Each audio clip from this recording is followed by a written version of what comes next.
15:33, como les decía, estamos en el aire de Radio del Pueblo hasta las 4 de la tarde con toda la actualidad de la ciudad de Buenos Aires, también, ¿por qué no?, un poco de cultura, entretenimiento, y en este caso, como dijimos, hace tiempo y nos interesa muchísimo el tema geopolítico. En realidad, creo que aunque no nos interesara, o a muchos que no les interesa, hoy por hoy necesitamos saber, ¿no?, de todo lo que estamos viviendo, no solamente la agenda nacional, porque, bueno, a quien voy a presentar es mi compañero de Canal E, del canal de Perfil, ¿no?, de Canal Económico, porque siempre me precede, él siempre hace un análisis político del Congreso, un análisis político obviamente nacional, a nivel país, pero en este caso lo convocamos, y como sabe muchísimo, es docente, además de comunicador, lo convocamos para hablar de geopolítica y de algunos ejes que realmente es muy difícil, ¿no?, entender o empezar a comprender, pero lo tenemos que hacer, todo lo que tiene que ver con los conflictos, con el conflicto que se está viviendo a nivel internacional. Por eso lo tenemos en línea a Gustavo Damián González. ¿Cómo estás? Hola Mariana, muy bien por acá. Muy bien, bueno, nosotros siempre hablamos así, ¿no?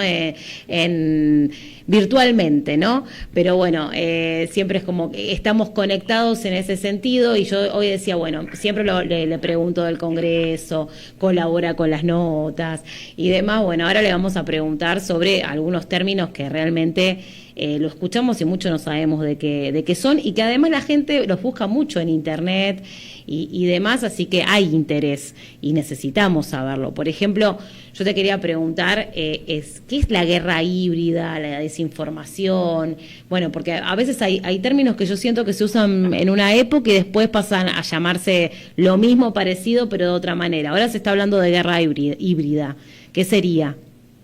Exactamente, hay una metamorfosis de los términos, ¿no? Sí. Pero siempre existió algo parecido a esto.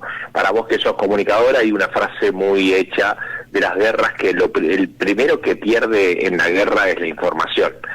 Sí. De hecho, toda la Guerra Fría, lo que fue Estados Unidos contra Unión Soviética, uno de los elementos más importantes que hacía la KGB y la CIA es las desinformaciones en ámbito de guerra, porque es parte de la legitimidad interna y externa que tiene una guerra. Es decir, la guerra genera en principio mucho descontento por parte de la población, de quienes integran, excepto que sea una guerra invasiva, como es en este caso, que hay Israel. Fíjate el juego de palabras, ¿no? Las palabras tienen una connotación muy fuerte. Israel dice que es una guerra preventiva, pero en realidad están invadiendo a este país. Para aquel que está escuchando, quiero que sepan un ABC. Irán viene de una historia milenaria, ¿no? Es uno de los viene del Imperio Persa, quizás el primer imperio. No voy a hacer mucha historia, pero para saber cómo es este conflicto. Sí. Este Imperio Persa, que formaba parte, casi era dueño hasta del sur de Europa, termina en el siglo XX en una dictadura impuesta por Estados Unidos, por un monarca llamado Shah, y con lo cual Irán era una isla en el Medio Oriente, controlado así directamente por Estados Unidos. En el año 1979, esto es central para poder entender la guerra, ¿no? Porque la dictadura puesta por Estados Unidos hace que la revolución islámica que se produce en el año 1979 modifica no solo el sistema de gobierno, no solo aparece Jomeini, que es el que acaban de matar al líder, sino se convierte en una teocracia. Y a partir de ese, con un alto nivel de legitimidad, Mariana, altísimo nivel de legitimidad, Jomeini en el año 1979 fue recibido en Irán masivamente, y es ese dato de que Irán fue un país bajo el amparo de Estados Unidos es central hasta el día de hoy. Porque obviamente, más allá de los descontentos, porque hubo descontentos, hay descontentos en Irán, hay manifestaciones en Irán, pero es mucho más fuerte el sentimiento anti-norteamericano y anti-inglés, que también estuvo invadida por Inglaterra, que los descontentos que podrían tener con Jomeini. Así que bueno, esto de la guerra híbrida tiene que ver con errores voluntarios de la información, con armar guerras por grupos parapoliciales. Irán, por ejemplo, sostiene económicamente, algunos dicen que inclusive los formó a grupos como Hamas en la Franja de Gaza, o el Hezbollah en el Líbano, los hutíes en Yemen, también tiene algunos en Siria y en Sri Lanka. Es decir que son guerras no tradicionales, las guerras híbridas, son guerras de desinformación, son guerras donde son grupos parapoliciales y donde hay ciberataques, eso sí es más novedoso, ¿no? Pero de ambas, ciberataque, sí. Gustavo, bueno, y un ejemplo sería... bueno, que nos puede afectar a nosotros, yo creo que igual todo nos afecta, pero esto, ¿no? Por ejemplo, como vos decías, ¿no? A través de la desinformación, generar legitimidad, no generarla, los precios de los alimentos también puede ser, o bueno, justamente esto que hace que se apoye un gobierno o no se apoye. ¿Cuál sería un ejemplo concreto de esta desinformación, si la podríamos traer, no digo de la guerra, pero en nuestro país por otras cuestiones? Pero en este caso concreto, por ejemplo, nosotros es un mundo del Medio Oriente donde es realmente no solo lejano en cuanto a distancia, sino es lejano culturalmente. Sí. Entonces no entendemos esto de la cultura islámica porque estamos en las antípodas de eso. Entonces, ¿qué es lo único que nos llega de Irán o de Irak? Estos están todos locos que tiran bombas por todos lados, son todos terroristas. Sí, sí. Bueno, está un poco bastante lavado y simplificado. Cada país tiene su historia, su soberanía, sus formas, sí, sus características. Entonces, esto, Mariana, si a vos lo único que te llega de que Irán, Irak, que Palestina son todos locos y que son terroristas, bueno, hasta está legitimado que invadan, ¿no? Sí.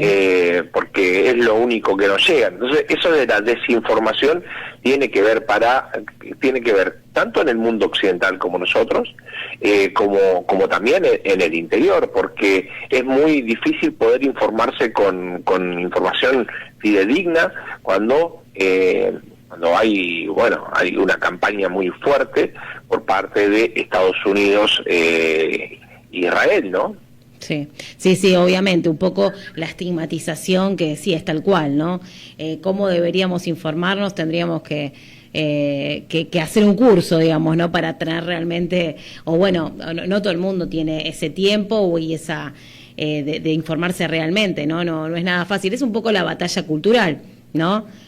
Claro, para parte de la cabeza, el mundo islámico, sí, es difícil, por más que vos lo leas, vos lo podés leer perfectamente, pero es un mundo culturalmente que no comparte prácticamente nada con nosotros. Entonces, primero, lo que es extraño, lo que es raro para nosotros, en general no lo aceptamos. Pero tiene que ver con un mundo cuya historia, conceptos, filosofía, religión, comida, vestimenta, o sea, no tiene nada que ver con nosotros. Entonces, ante eso es muy difícil poder meternos en ese mundo musulmán, ¿no? Seguro. Donde aparte otra cosa, Mariana, es que la particularidad de las informaciones occidentales es como que fuese todo un bloque, ¿no? Como Medio Oriente son exactamente lo mismo. Y la verdad es que cada uno tiene sus propias particularidades. No es lo mismo Irán que Irak, o Sri Lanka,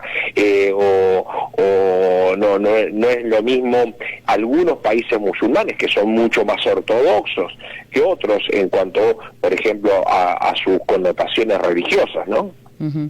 Sí, seguro, cada uno tiene su historia, sí, realmente es todo comentado como un bloque, ¿no? Pero bueno, los peligros, eso quedó clarísimo, ¿no? Es muy difícil comprenderlo, pero los peligros y lo que se viene en la agenda geopolítica a futuro, ¿no? Por ejemplo, ¿qué temas de geopolítica pueden llegar a entrar? Ahora sí te pregunto sobre el Congreso, ¿no? Hace poco se aprobó este acuerdo, ¿no? Con Europa, con la Unión Europea. Bueno, ahora este año, ¿qué va a pasar por la agenda política por el Congreso y en qué nos puede afectar a nosotros, ¿no? También esta relación que se está dando de poder, este cambio, podríamos decirse, o bueno, rispidez eterna entre China y Estados Unidos. ¿Qué es lo que va a impactar en nosotros y qué va a pasar por el Congreso? Bueno, varias cosas. Uno desde el plano internacional y otro nacional, ¿no? Desde el plano internacional, el gobierno claramente desde su campaña electoral dijo que iba a tener aliados estratégicos, Estados Unidos e Israel. Así que fíjate si nos afecta o no, sí. Que dicho sea de paso, en aquella guerra de Afganistán en el año 1991, en la de Irak participaron tropas argentinas, recordarás vos, sí. que participaron activamente. Entonces, el gobierno argentino tiene una definición clara geopolítica, estar con Estados Unidos y estar con Israel. Con lo cual, todos estos conflictos internacionales, por supuesto que nos afectan en el plano geopolítico. Lo otro que vos decías es el acuerdo con la Unión Europea, sí. que tiene que ver con este posicionamiento también del gobierno de aliarse con las grandes potencias. Ahora, también aparece China. Por supuesto que no es un aliado estratégico China, pero tampoco se puede soslayar el avance de China en el mundo y en la región. Por ejemplo, con los productos, con lo cual tampoco nos podemos hacer los distraídos y decir, bueno, nos aliamos así abiertamente a Estados Unidos y no le atendemos el teléfono a China, porque China es lo que se viene en el mundo, ¿no? Sí, va a avanzar igual. Va a avanzar igual, sí, a pesar nuestro. Sí. Y ahí también nos vamos a encontrar geopolíticamente con otra cosa, porque es otra cultura, que es la cultura oriental. Y por último, lo que es la agenda del Parlamento, vos sabés mucho más de esto, sabés que hubo un avance en la apertura de sesiones, en donde el gobierno dice que tiene 90 medidas de fondo para modificar en nuestra legislación. Sí. ¿Cómo se traduce en esto? Es una reforma del Estado. 90 paquetes, porque no son leyes, son paquetes, sí, de medidas. No es ni más ni menos que una reforma del Estado. ¿Cuánto, sí, avanzará? Bueno, ahí va a tener que ver también con la legitimidad que vaya a tener el gobierno en esta agenda parlamentaria del año 2026. Y va a avanzar todo lo que pueda, claro. Va a avanzar, sí, que el gobierno pone quinta fondo. Bueno, pone quinta fondo, pero bueno, lo que hoy es, mañana no es. La Argentina es muy dinámica. Antes de las elecciones de presidenciales decíamos que Milei no tenía chance alguna de ser presidente de la nación. Se convierte en presidente, cuando llega a ser presidente, algunos decían de la oposición, no dura ni a abril, no va a poder aprobar ninguna ley, aprobó la ley de bases. Cuando vienen las elecciones intermedias, el día viernes parecía que había una corrida bancaria y que el gobierno iba a perder, porque había perdido el primer round en la provincia de Buenos Aires, termina ganando y aumentando su legitimidad.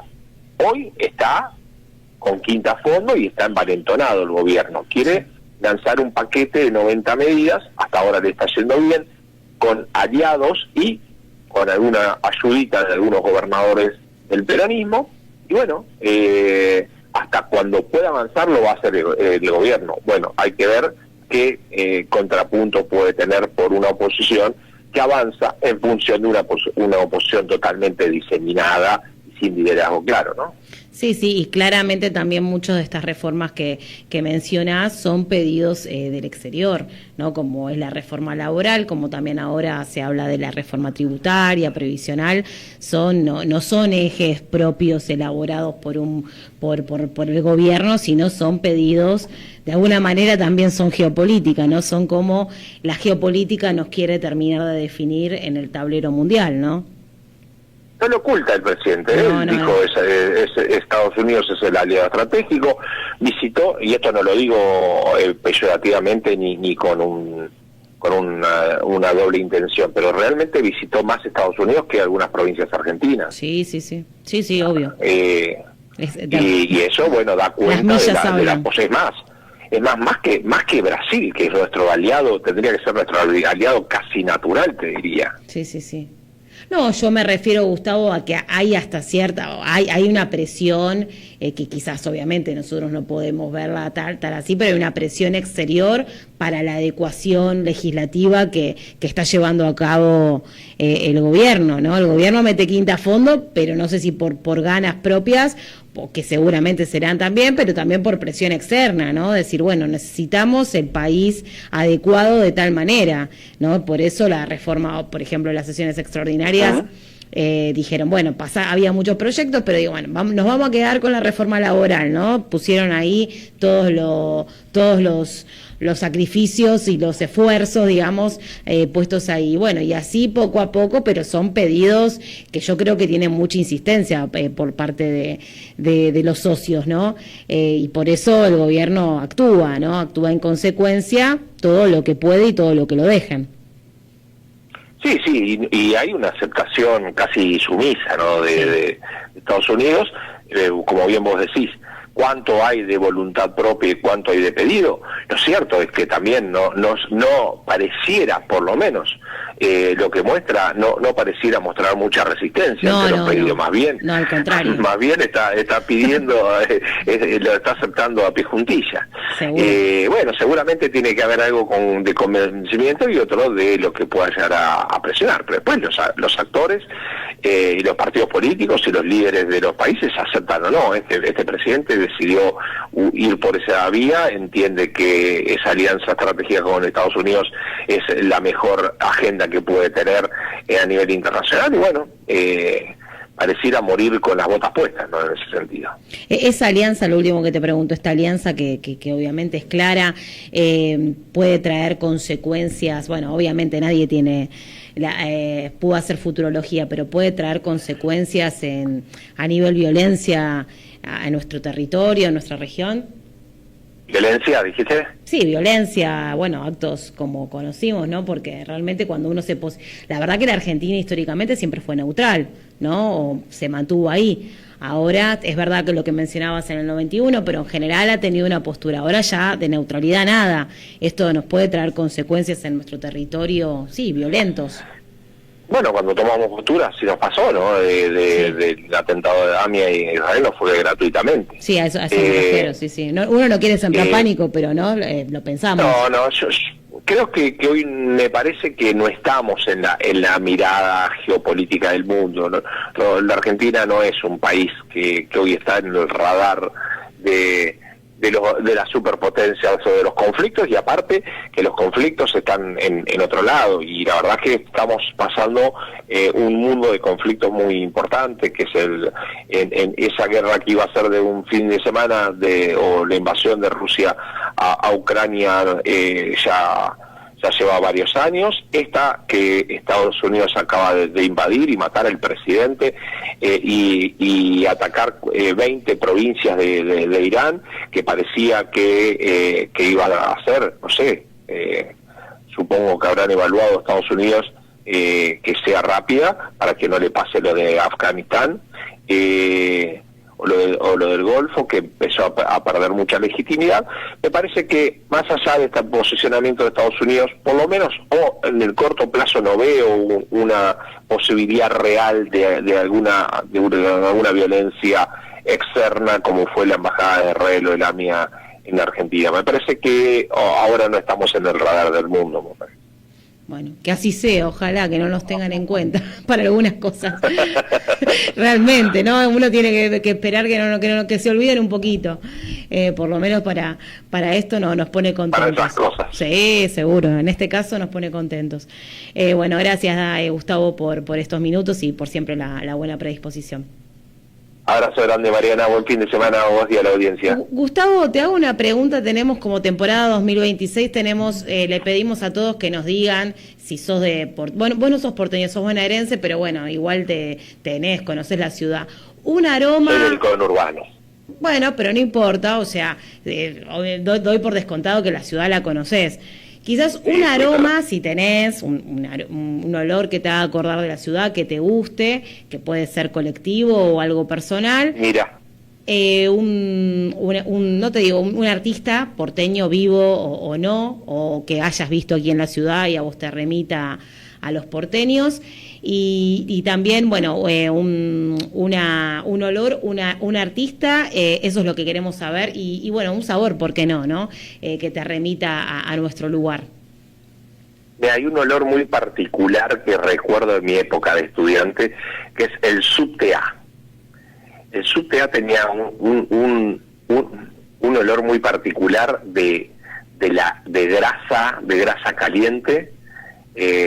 Suena horrible esto, para aquel que lo está escuchando, pero a mí me encantaba el subte A, el viejo subte A de madera. ¿Me escuchan? Sí. ¿Qué ibas a Juan? Ese de madera. No, yo iba a sociales, a Marcelo T. de Alvear, claro. Pero a veces tomaba el subte A, que me encantaba, cómo se movía el viejo subte, y ese olor a grasa quemada, un olor muy particular. Sí. Ahora que vos me preguntaste, me remitió enseguida a ese olor. Con respecto a algún personaje típico, vos sabés que hay un personaje que siempre remitía a Rosario, porque era de ahí, que era Alberto Olmedo, pero que se había porteñizado muchísimo. Sí. Él siempre remitía a Rosario, pero en sus personajes parecía muy porteño, ¿no? En algunos casos. Así que, para vos es porteño. Está bien, perfecto. Es como uno lo asocia, es así. Uh-huh. Sí, exactamente. ¿Y un sabor o una comida porteña? Puede ser no sé, una comida de tu tía, ponele, que vos decís, bueno, vivía acá en Villaluro y me hacía ñoquis. Bueno, vos los ñoquis te hacen acordar. O puede ser una pizzería, qué sé yo, lo que sea. No, yo no tenía familiares ahí, así que todos mis familiares son del conurbano, pero me parece que una de las particularidades que tiene la ciudad autónoma de Buenos Aires, el porteño, es que no tiene una comida propia, a diferencia de algunas provincias de nuestro país que sí tienen, no sé, alguna empanada en particular o el locro. Sí. No existe ahí, pero sí, sin ninguna duda, esas milanesas gigantes de los bodegones son algo que está buenísimo de tipo zapatillas. Tipo zapatillas, sí, esas grandotes, sí, exactamente.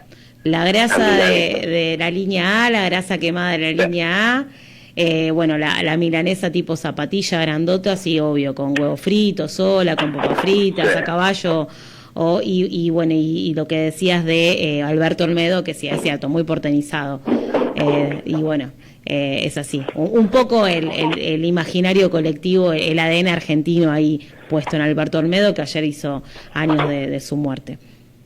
Mira, 5 de marzo. Eso, sí, mira, no me acordaba. Así que bueno, completito. Justo lo traje un día después de la muerte, que no había visto ninguna noticia sobre eso. Sí, claro, 5 de marzo de 1988, y bueno, y aparte ahora tiene el monumento ahí, el sillón con Álvarez, ¿no? En Corrientes y Uruguay, así que muy bien, yo también. Y aparte me acuerdo perfectamente el día de la muerte, porque no te digo que era fanático, pero me encantaba todo lo que hacía Olmedo, me encantaba, y recuerdo la tapa de la revista Gente, que era el cuerpo destrozado de Olmedo, sí, lo recuerdo como, además, esa revista Gente la debo tener todavía guardada por ahí. Sí, tal cual es. Bueno, esos días, viste, que nunca te olvidás, que te preguntan dónde estabas, vos te podés acordar qué estabas haciendo, aunque eras chico, ¿no? Yo me acuerdo de la chica, pero te acordás qué estabas haciendo, cómo te sentiste, ¿no? Bueno, cuando falleció Maradona también, Rodrigo, Olmedo, ¿no? Esas cosas que uno nunca se va a olvidar. Así que... Pero forman parte de nuestra vida, son estos ídolos populares, para mí eran un grande, una cosa increíble, y obviamente una muerte tan trágica es impactante, ¿no? Seguro. Bueno, gracias, Gustavo. Un abrazo. Abrazo grande, buen fin de semana, Mariana. Chau. Buen fin de semana.